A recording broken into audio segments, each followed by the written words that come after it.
Hello, my fellow cigar smokers, and welcome to Smokers But we are doing another review, and today it is the Il Padrino. In this case, it is the Toro size, and they call it Omerta. Let's see how it tastes.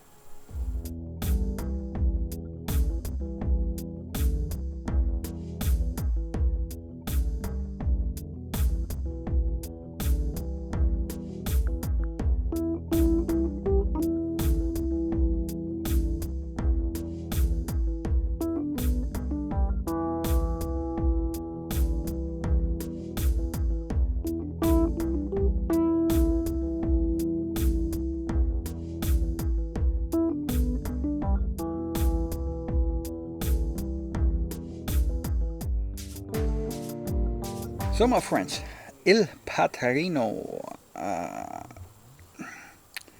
skull as a symbol on the band, and here on the side they saying "Kiss the ring."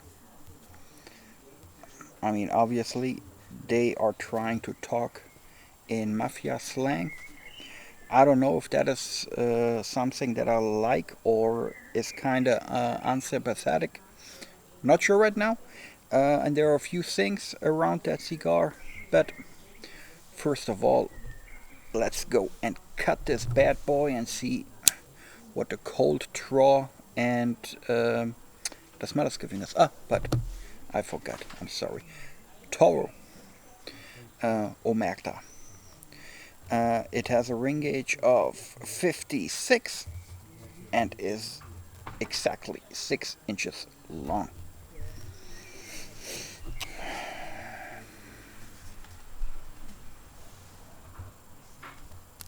Snip. Oh man, that's not looking so good. A little bit uneven, but who cares? Draws good. Instantly, I have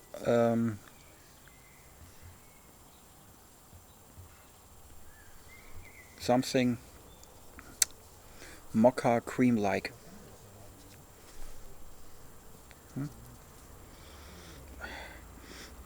But smell, really nothing. Maybe a subtle. No, nothing. Just nothing. But we know that not necessarily has to be a bad sign. We had great sticks that had they had nothing to offer smell or cold draw wise. So, but it's really. I mean, the interesting thing is a very intense creamy mocha in the cold draw, but smell nothing. That's we'll see.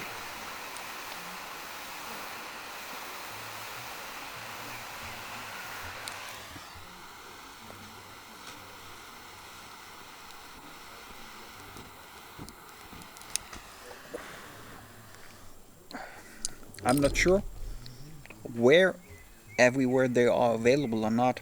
I mean, definitely in Germany. And I saw on the website that they're shipping it worldwide. But like brick and mortar wise or online shops in different regions, I'm not sure. I saw it in Germany. I'm not sure if it's available like in the United States or somewhere else. It should be. Why? This cigar is made by two people, André Riel and Don Michael. André Riel is, I have to admit, I never heard about him prior to checking out this cigar. And he is in the cigar business since the 90s, late 90s, and had different roles like ambassador for different brands and other things. And that Don Michael, I, very hard to find something. But I figured he's doing a cigar accessory wholesale thing in Florida. If that is that Don Michael we are talking about, but that was the only Don Michael I was able to find who had anything to do with cigars. So I assume it's him.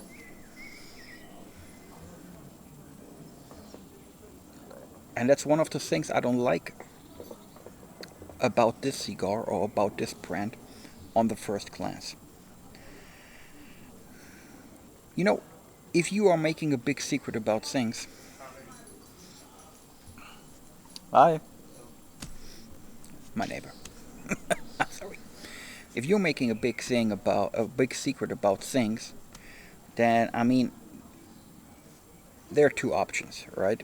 So if you, for example, they saying the tobacco is a secret, okay, and we already had this a couple of times.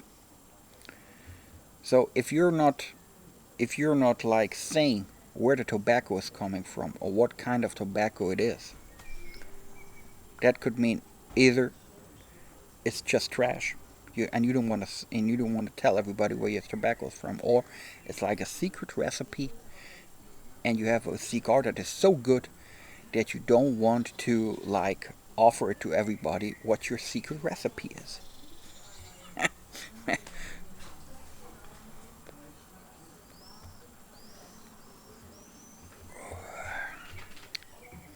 And then on the press information and information I've found, they're saying, okay, here's a cigar. It's made by Andre Riel and Don Michael. And I mean, they're saying it like, okay, here's a cigar, and that is made by AJ Fernandez and Calito Fuente. So, I mean, there's a difference, right? So, if you're dropping names, the name should be like something that everybody knows, right? Otherwise, I mean, not don't do not start with these cigars made by, if the names that are going to follow are nobody knows them, right? So, what is that about?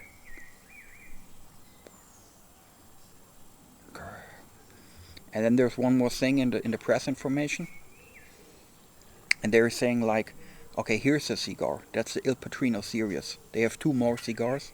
That here's the Omerta, a Toro. Then they have a number one. It's a Robusto, and they have a Don Vito. Here again, mafia slang, which is a Gran Gordo, Robusto Gran Gordo. This here is €9 and 90 cents, so let's say €10, around 12 US dollars. So it's not a cheap cigar. So, in the press information, they saying not only made by, I already dropped the names, and then they're saying, okay, here's the Il Padrino series, which already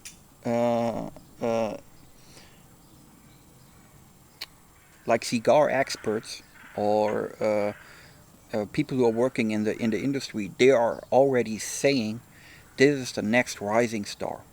Text like this, and that is what I never ever heard anybody talk about this cigar. And I have a lot to do with cigars, more or less every day. I never ever heard somebody talking about this cigar. So what are you trying to sell me here? I mean, obviously you don't have a story, right? We talked in details about how important a story can be in order to sell cigars. So you have no story. So you're making a weird looking band with a skull, Kiss the Ring. This mafia thing, like you're naming your vitolas in a mafia slang, Omerta. That's just promise do not to talk to outsiders or the police and so on. Don Vito, mafia name. Only one vitola. The number one is just number one. So you're playing this mafia game, right? I don't know if that is something that makes it like a cool thing. Not sure.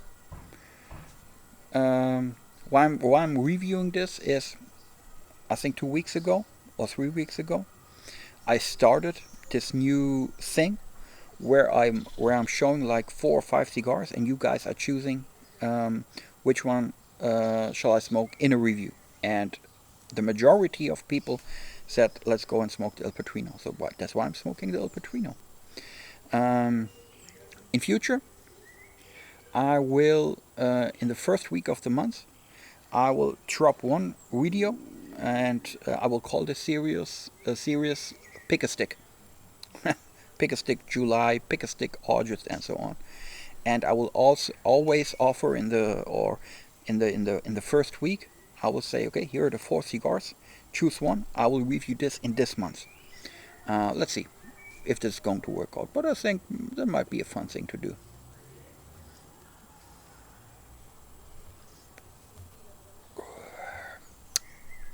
Let's talk about the cigar. Draw's good, really. Nothing to complain about that.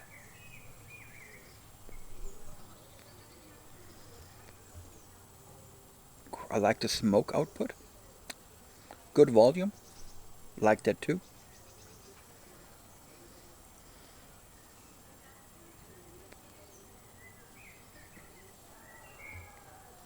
And I really like the retrohale.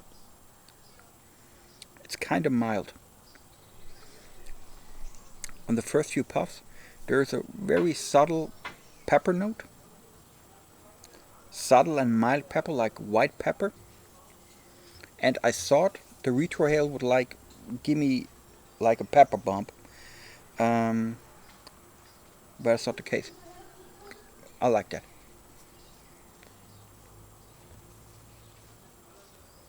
But on the retrohale, there's really nothing else. Just mild pepper, nothing else. General flavors. I have a little bit of that creaminess, of that mocha thing. That little bit of pepper. And for now, that's it. So it's not a highly complex cigar up to now. Maybe it will develop, not sure. The cigar itself is looking kind of rustic. But it's looking okay. Really, I saw cigars that were not looking so good and were way more expensive than this one. Though, that's alright. Up to now, the ash is looking a little bit fragile. See, there are a couple of like cracks in there. But it's white and the burn is okay. So the construction seems to be very good. Have to admit that. Also, I complained about a couple of other things. But they were more like marketing things, that mafia thing, that dropping names that nobody knows, and telling me that cigar people are thinking that this cigar is the next rising star and so on, which is not true. But after all, at the end, the most important thing is the cigar itself. Is the cigar able to like convince me to buy it again, or is it like I'll leave it in the ashtray and never smoke it again? We'll figure that out. We'll see how it develops, and let's see if the Il Padrino can convince me or not.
our Il Padrino Omerta. Guys, mm, as always, a couple of things happened while smoking this one. Really, I have to admit, the construction is super good. There was until I dropped the ash and burn was excellent. Good white solid ash, very nice. Draw is perfect. Um, Smoke output, wonderful. So that's really construction wise, very good cigar. Very good cigar.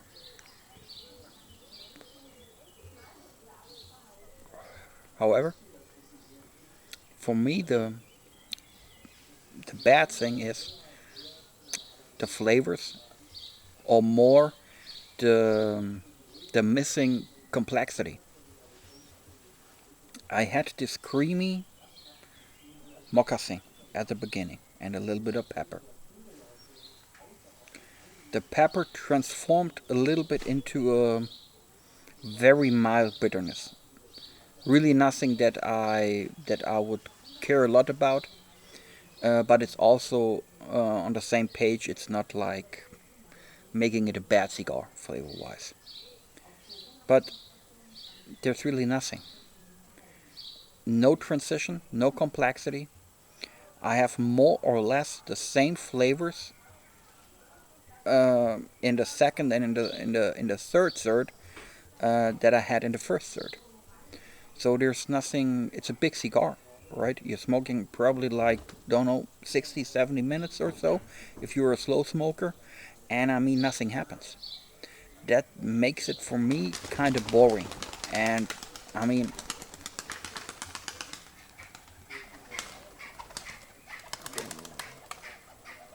the birds here going crazy. We have pigeons. Our neighbor is breeding pigeons,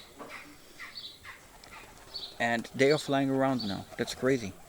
I mean, they're always coming back to him, but weird. Anyhow, guys, back to the cigar.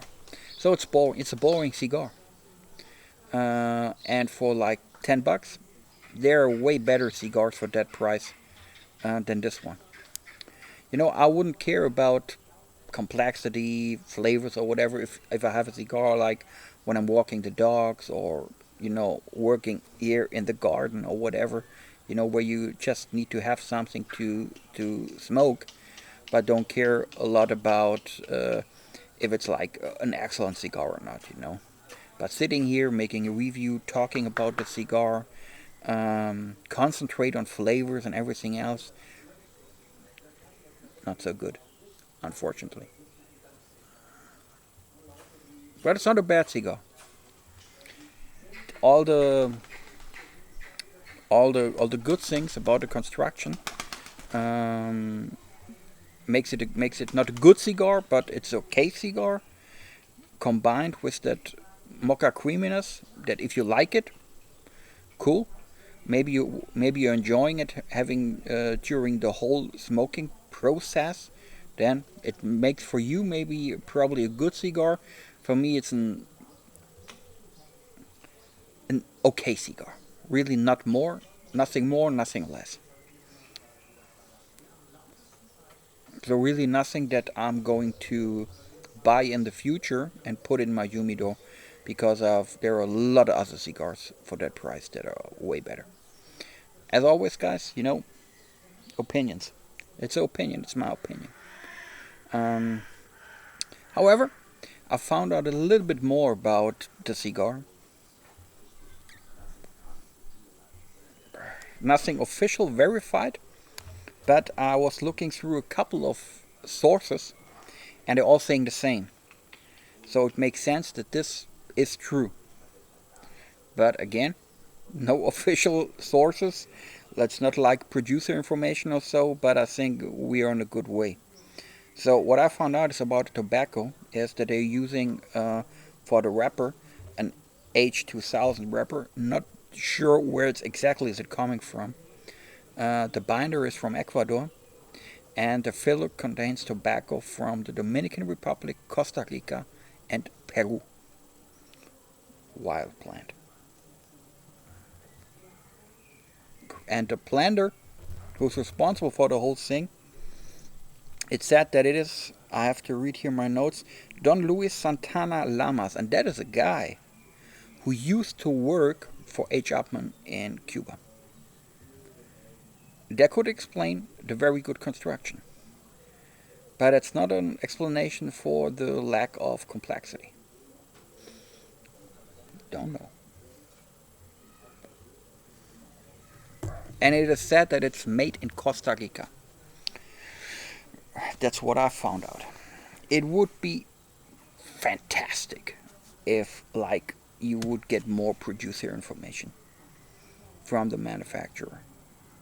Don't make a big secret about all that shit. You know where it was very good? The Henk Maori. Guys, I'm telling you.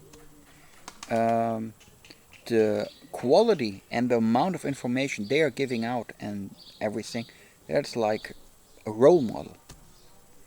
You don't have to look for anything, it's just there. Good point. Work on your fucking marketing.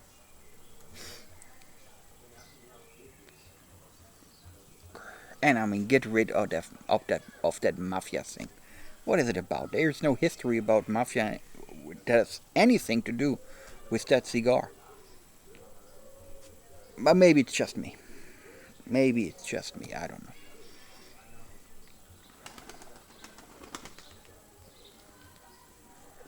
Guys, I hope you enjoyed that Il Padrino review. Look out for the next episode of Pick a Stick that we will start officially like next week. Still don't know what cigars I'm going to choose or to present, but I think we'll have a couple of good ones. Anyways, I hope you can enjoy and smoke a great cigar, enjoy life, but most importantly, stay safe and stay healthy, and I hope to see you around at Smoker Spot, my friends. Cheers, have a wonderful day, and see ya.